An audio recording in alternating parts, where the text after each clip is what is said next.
Hey, folks. I didn't want that to be like a series. I don't usually do that. Sometimes I do. I remember when we had the whole UFO sightings and all that. I had to do a series on that. I'm not going to do a series on this. I think my last part three of the protest assessment. Other folks, I thought it was just me. That's why I felt the need to come on there again and again and three times, actually four when you think of one of them. The one woman that said get over it. I had to come on here for that. Get over slavery. Okay.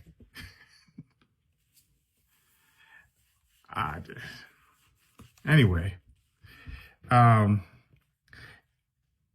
I'm going to switch gears. I'm going to talk about the Secretary of Treasury. What the hell is his name? Scott, but I can't remember his names. The Secretary of Treasury, just look it up. The guy that's on this dude's cabinet. He's like, he was a real powerhouse in the finance world. I had to look up his history a little bit. In the hedge fund industry, finance, um, well respected. Folks know and knew that he knows what he's talking about when it comes to finance and whatnot. And so he was interviewed. I don't know whether you guys have seen it yet. He was interviewed at the Rose Garden. I think the day after the first stock market bottom out, not the second day, but the first day. And he's trying to explain, because he knows how it was going to affect. And you could tell he got a little attitude with the reporter because the reporter asked him things like, so what about the uncertainty? And he's like, what uncertainty? You know how we use the word uncertainty when it comes to the stock market. And he says, what do you mean uncertain? You could tell he's kind of shaking a little bit. What do you mean uncertainty? He's pissed off. He says, this is certain. This is going to affect the public. I'm paraphrasing. And so I just find it funny. So he's going to be one of the first ones trying to get up out of there. But they must understand that anybody that hitches their wagon to diaper pants, they're done. So he's going down with the shit. He knows it. So I saw another content creator on here, brother, and he was saying that he's already talking to his old pals and gals that are in his field, in the industry, in the finance world.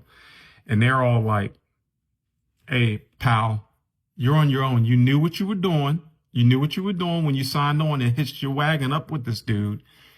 Now, we don't have anything for you. If you get up out of there somehow, you don't have any place to come here. So that's what I was talking about with the national security. Okay.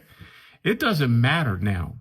So Diaper Pants has already thrown out arrows and shot bullets across the bow of our allies out here. So he's already done that, right? Okay. So they're calling it tariff wars and all that. Okay. All right.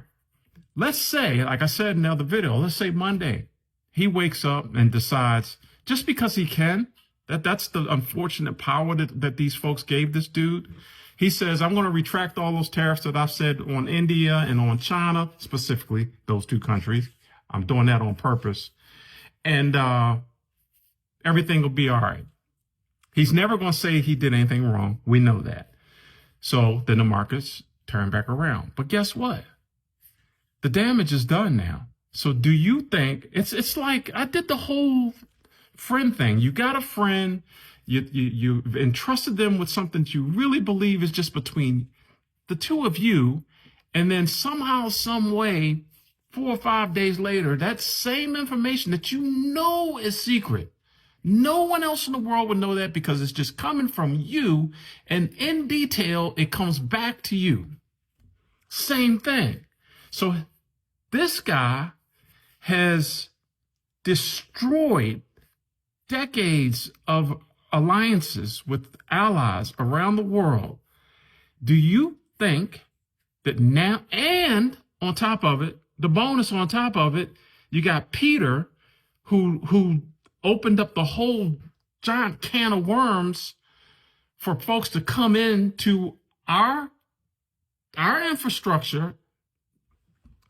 I just thought of this too. And the muskrat, with all his diving into our personal data. And who knows where it is out there on the black web, the dark web, pardon me. So our allies are not going to have anything to do with us anymore, y'all, for a long time. This is generational now. I said this in the other video. I'm not going to be around to see this. We're talking about 20 years, 10 years, 10 years from now. I hope I'm here. 20 years around, I hope I'm here. 30 years around, I hope I'm here. My father lived to be 90 years old. My mom lived to be 82. So I hope to be around for a little while. So that, what is that, like generation and a half? This is how long this is going to go on. Okay? Folks are not going to trust us anymore. This guy wants us to be on our own. Isolationists. There is no way that we as a society, because we're so entrenched in relying on imports from places like India, China, that there is no way that we can sustain that. We don't have enough folks here that have enough know-how, right, and entrepreneurship to create all that we're getting ready to throw away or throw back to these countries. All right. I came on here did you see the secretary, the treasury guy? Go find that. Find him shaking in his boots because he knows that he hitched his wagon to this guy. This actual train is getting ready to go off the side of the cliff. We're almost there. We're heading to it right now.